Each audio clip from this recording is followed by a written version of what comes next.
Rentasan berita edisi 690, saya Zawaz Yusof, antara paparan utama. Guna SD untuk pertahan mandat rakyat itu salah. Selamatkan ekonomi negara, kata pemimpin UMNO. Buktikan audio beli sokongan itu tidak benar. Amanah tolak fahaman perkauman dan ekstremis agama.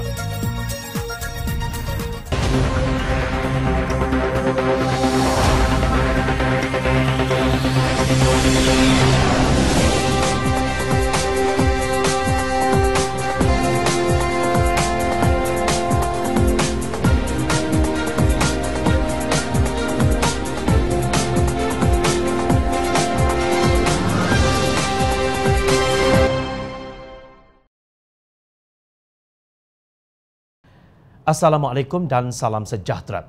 Minggu ini khabar-khabar angin bertiup kencang mengatakan Pakatan Harapan memiliki sokongan majoriti ahli parlimen untuk mencabar kesahihan Kerajaan Perikatan Nasional. Ia dinyatakan secara tersirat oleh pemimpin Pakatan Harapan termasuk Presiden Keadilan Datuk Seri Anwar Ibrahim dan Timbalan Presiden Amanah Datuk Seri Salahuddin Ayub.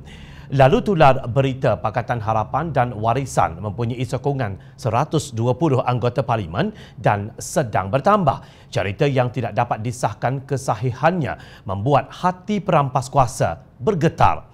Kita tidak patut diheret ke satu lagi krisis politik dan dijadikan mangsa hanya kerana seorang yang gila kuasa dan mahu menjadi Perdana Menteri, kata penggerak kerajaan Tebuk Atap di Hotel Sheraton Datuk Seri Muhammad Azmin Ali pada sidang media. Walaupun tidak menyebut sebarang nama siapa yang gila kuasa itu, kenyataan Azmin dipercayai ditujukan kepada bekas ketuanya Anwar Ibrahim. Namun tidak tergugat dengan gelaran itu, pimpinan utama Pakatan Harapan bertemu malam tadi dan mengulangi komitmen untuk bersama mengukuhkan pakatan itu dalam membuat setiap keputusan dan tindakan politik. Pakatan Harapan akan membuat semua keputusan berasaskan konsensus. InsyaAllah perubahan besar dalam masa terdekat, kata satu kenyataan yang dikeluarkan mereka. Turut menyertai pertemuan dengan Datuk Seri Anwar Ibrahim itu adalah Presiden Amanah Muhammad Sabu, Setiausaha Agung DAP Lim Guan Eng dan Setiausaha Organisasi DAP dan Anthony Locke. Sebelum itu, dilaporkan pemimpin Amanah dan DAP mengadakan pertemuan dengan Tun Dr. Mahathir Mohamad bersama pemimpin dari Sabah dan Sarawak. Lalu bertali arus kecaman daripada pihak yang merampas kuasa terhadap Pakatan Harapan kerana ingin mempertahankan mandat rakyat melalui akuan bersumpah atau SD sokongan ahli parlimen. Selain gila kuasa, pemimpin Pakatan Harapan juga dituduh derhaka kepada Yang di-Pertuan Agong Sultan Abdullah. Ini kerana pelantikan Tan Sri Muhyiddin Yassin telah disempurnakan oleh baginda menerusi apa Perikatan Nasional berkuasa, menerusi persembahan SD bagi peneraju Kerajaan Tebuk Atap yang menggunakan SD untuk meyakinkan Sultan bahawa mereka memiliki sokongan majoriti itu dibolehkan. Tetapi apabila Pakatan Harapan menggunakan kaedah yang sama, mereka ditohmah dengan pelbagai gelaran. Sedangkan Pakatan Harapan hanya mahu mengembalikan hak rakyat yang dahulu memilih mereka sebagai wakil ke Dewan Rakyat. Terdapat juga para agamawan termasuk Mufti Perlis Datuk Dr. Muhammad Asri Zaidul Abidin yang menyalahkan Pakatan Harapan dan Keadilan kerana kononnya membiarkan DAP menghina Islam. Tetapi beliau diam membisu apabila Presiden MCA Datuk Seri Wee Ka Siong berkata, "Saya tidak mahu dengar orang kata Perikatan Nasional Kerajaan Melayu Islam." Mereka pekak dan bisu dengan adanya gerombolan anti-hudud dan pembenci tulisan Jawi itu di rumah mereka, walaupun hanya 2 orang. Lalu pihak yang berjuang berlandaskan rahmatan lil alamin ditohmah dengan pelbagai gelaran. Mereka sanggup bersekongkol dengan para penyokong kleptokrasi. Siapakah yang bersalah? Yang bersekongkol dengan anti-hudud dan kleptokrasi atau yang mempromosi negara rahmah? Berkata benarlah walaupun pahit. Dalam satu kenyataan yang secara langsung memperlekeh Menteri yang menjaga ekonomi Malaysia, Timbalan Presiden UMNO Datuk Seri Muhammad Hassan mendesak supaya Putrajaya untuk melakukan apa sahaja untuk menyelamatkan ekonomi yang dibiarkan terganggu kerana COVID-19 dan Perintah Kawalan Pergerakan PKP. Mahathir berkata dunia sedang melalui masa yang belum pernah terjadi sebelumnya dengan ekonomi global yang dianggarkan menguncup sebanyak 3.2%, penurunan paling tajam sejak kemelesetan besar pada tahun 1930-an. Menurutnya, lebih daripada 34 juta orang di seluruh dunia dianggarkan akan jatuh di bawah garis kemiskinan yang melampau. Di Asia sahaja, Bank Pembangunan Asia menganggarkan bahawa sekitar 68 juta pekerjaan akan hilang. Dan berkata di Malaysia, kadar pengangguran mencapai setinggi 9.2% dengan masyarakat B40 antara yang paling teruk. Dengan kejatuhan banyak perniagaan, Malaysia mengalami kemelesetan ekonomi terburuk dalam sejarahnya. Tentunya ini adalah masa yang belum pernah terjadi sebelumnya untuk Malaysia, katanya.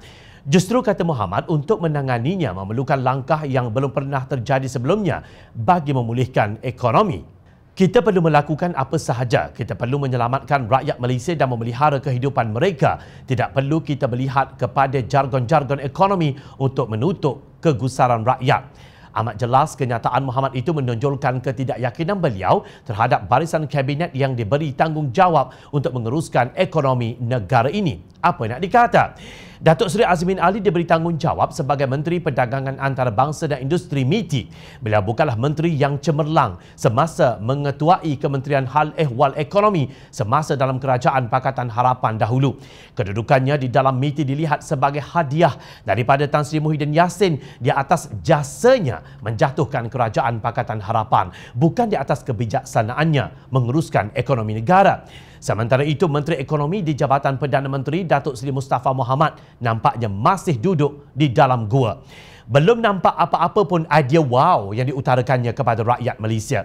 Sementara itu, Menteri Pertanian dan Industri Asas Tani pula, seorang Ustaz PAS, Datuk Khairuddin Aman Razali, yang entah di mana beliau belajar mengenai pengurusan ladang mahupun perniagaan tani. Jelas, beliau dilantik kerana jasa PAS bersekongkol dalam kerajaan tebuk atap ini.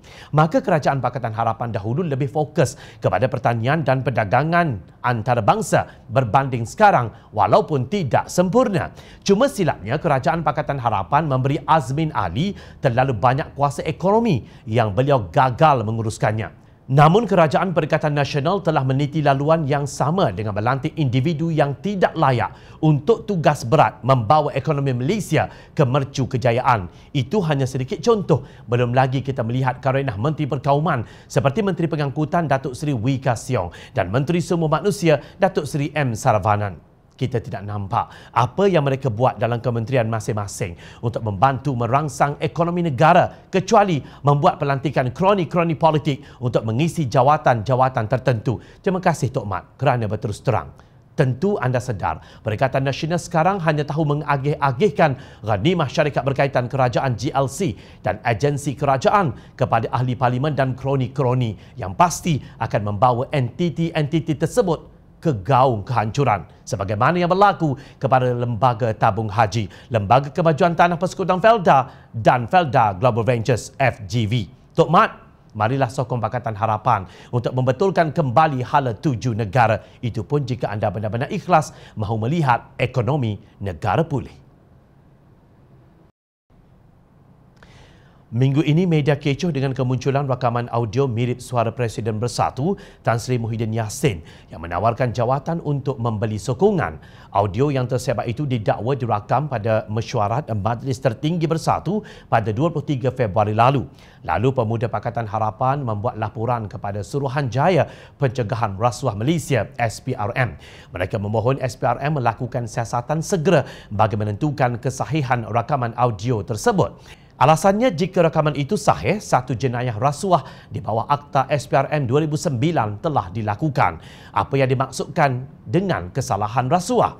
SPRM mentakrifkan rasuah sebagai penerimaan atau memberi suapan sebagai upah atau dorongan untuk seseorang individu kerana melakukan atau tidak melakukan sesuatu perbuatan yang berkaitan dengan tugas rasmi. Suapan terdiri daripada wang, hadiah, bonus, undi, perkhidmatan, jawatan upah, diskaun.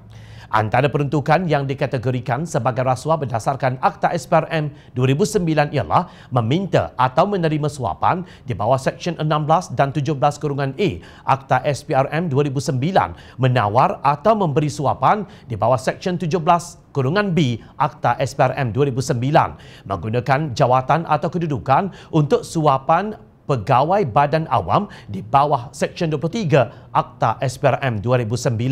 Jika sabit kesalahan, boleh dikenakan penjara tidak lebih 20 tahun dan denda tidak kurang daripada 5 kali ganda jumlah atau nilai suapan atau RM10,000 mengikut mana-mana lebih tinggi di bawah Seksyen 24 Akta SPRM 2009. Justru jika benar tawaran dan penerimaan jawatan seperti menteri dan jawatan GLC ialah untuk membeli sokongan, maka ia satu bentuk suapan yang sama seperti rasuah mengikut Akta SPRM 2009. Nah, sudah bermulakah siasatan itu? Bagaimanapun, apa yang berlaku lebih mengejutkan lagi. Ketua Penerangan Pemuda Bersatu Armada, Ulia Husamuddin, mendakwa pihaknya gagal mengesan 4 rakan mereka sejak jam 3 pagi tadi selepas kali terakhir mereka dikesan di Ibu Pejabat SPRM Putrajaya. Keempat-empat mereka ialah Adam Mukhris, Hanan Khairi, Rizwan Syafi dan Daniel Khushairi, kata Ketua Penerangan Armada Ulia Husamuddin. Akhirnya, salah seorang berjaya dihubungi, tetapi kedengaran dalam percakapan terdapat suara lain yang mengarahkan apa yang perlu disebut. Sehinggalah kami mendapat panggilan daripada saudara Hanan. Tiba-tiba dapat panggilan dari saudara Hanan yang mengatakan beliau okey dan beliau hanya tolong SPRM, dan nyata dan jelas di dalam audio tersebut terdapat pegawai yang sedang mengarahkan Hanan apa yang perlu dikatakan. Ulia mendesak agar tindakan menekan dan mengacau mereka dihentikan. Tolong hentikan intimidasi politik ini. Kalau mahu tahan, sila ikut prosedur dan undang-undang, kata Ulia. Ulia mendakwa pimpinan Armada ditahan satu persatu. Kononnya untuk siasatan, tetapi tiada jelas pun pertuduhan. Segala perbelanjaan dan sumber keuangan sebelum ini sentiasa dimaklumkan kepada pengerusi dan presiden, katanya. Menurut Ulia juga, mereka yang ditahan dikaitkan dengan pendedahan dan permohonan agar audio agihan GLC oleh Muhyiddin Yassin disiasat SPRM. Yang dedahkan kemungkaran pula ditahan dan ditekan, kata Ulia. Esko Agama Armada Abu Hafiz Salihuddin turut mengecam tindakan menahan anggota Armada itu. Duka cita saya dikhabarkan ada pejuang atau pemimpin Armada sudah mula ditahan pihak berkuasa. Katanya ada lagi yang bakal menyusul. Bahan audio rasuah yang jelas pun belum ada penahanan langsung. Lawan tetap lawan, tegasnya. SPRM menafikan tahanan itu dibuat berkaitan audio scheme of thing yang dikatakan suara Muhyiddin Yassin itu, tetapi siasatan mengenai kehilangan wang oleh ketua mereka Syed Saddiq Abdul Rahman. Kita mahu bersangka baik dengan SPRM. Siasatlah perkara yang dilaporkan yang didakwa rasuah tawaran ghanimah untuk membeli undi yang dilakukan oleh Presiden Bersatu. Jangan hanya pandai berdoa sebelum memberi ucapan, tetapi kemudiannya menipu Allah dengan penyelewengan atas nama jawatan. Akhirnya gerombolan tebuk atap mendapati mereka terkepung di rumah yang mereka baru duduki. Pengarah Strategi Parti Amanah Negara Amanah, Dr. Zulkifli Ahmad, berpendapat hampir sukar Kerajaan Perikatan Nasional untuk mampu bertahan momentum kencang yang kini bertiup bagi mengembalikan hak dan mandat rakyat yang diberikan kepada Kerajaan Pakatan Harapan dalam pilihan raya umum ke-14 lalu. Walau bagaimanapun, sebagai optimis tegak, beliau melihat ada hikmah di sebalik rampasan kuasa itu. Dengan power grab yang dilakukan sekumpulan pembelot dari Kabinet PH dengan kerjasama kelompok PAS UMNO, nyata takdir takbir Allah Subhanahu Wa Taala telah mengalihkan bebanan pandemik COVID-19 dan segala dampak buruknya dari bahu PH kepada puak PN. Bayangkan bagaimana Menteri Agama PH andainya perlu menutup masjid atau surau selama hampir 3 bulan dalam era PKP COVID-19.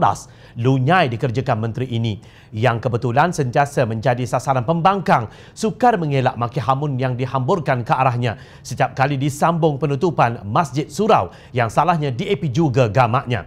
Beliau bersyukur kerana diselamatkan oleh Allah Subhanahu Wa Taala. Begitu juga Allah selamatkan Menteri Kesihatan PH ini. Bayangkan juga dengan 115 kematian sehingga kini, andainya kerajaan PH terus memerintah, segala kata nista dan cemuhan jelek dipalitkan kerana kononnya kebodohan ketololan YBMK PH itu. Alhamdulillah, Allah selamatkan diri ini. Ironisnya, DAP juga terselamat. Pun begitu, padah ekonomi dan penderitaan rakyat akibat pelaksanaan Perintah Kawalan Pergerakan PKP bukan kepalang. Masak Menteri Keuangan dari DAP itu digulai pembangkang, ujarnya.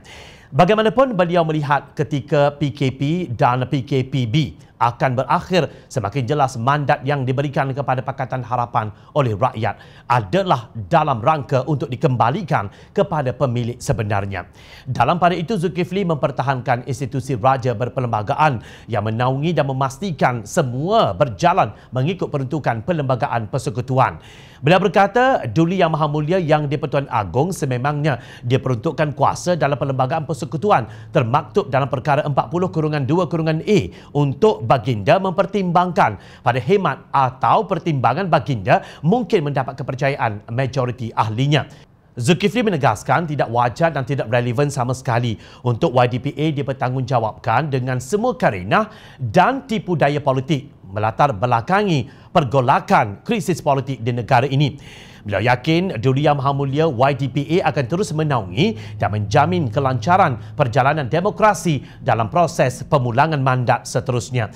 Zulkifli juga menitipkan harapan jika kuasa dikembalikan kepada Pakatan Harapan. Katanya, saya dengan rasa penuh tanggungjawab ingin mempertegaskan beberapa peringatan buat diri sendiri dan pimpinan tertinggi PH demi menjaga kemurnian perjuangan, visi dan matlamat yang sama-sama kita sepakati amat mustahak untuk memastikan dua jenis makhluk ini mesti disaring dari bersama gagasan ini. Pertama, ahli-ahli yang berhormat yang terpalit pelbagai dakwaan salah guna kuasa, pecah amanah dan sedang mendepani pelbagai tuduhan mahkamah termasuk AMLA dan sebagainya.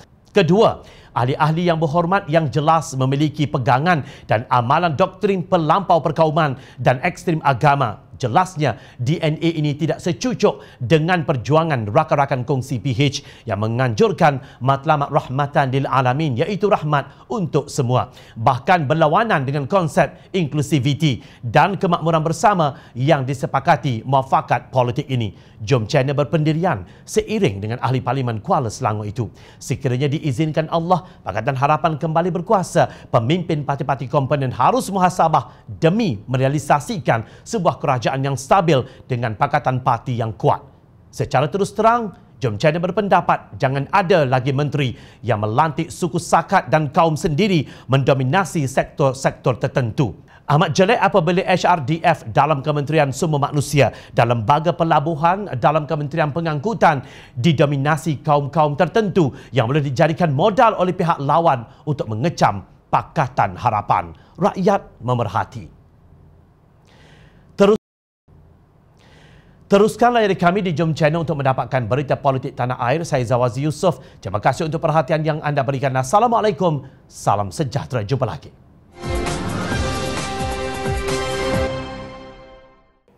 Hai! Jangan lupa klik kanan untuk rentasan berita, klik kiri untuk keratan berita. Dan jangan lupa untuk subscribe kami tahu.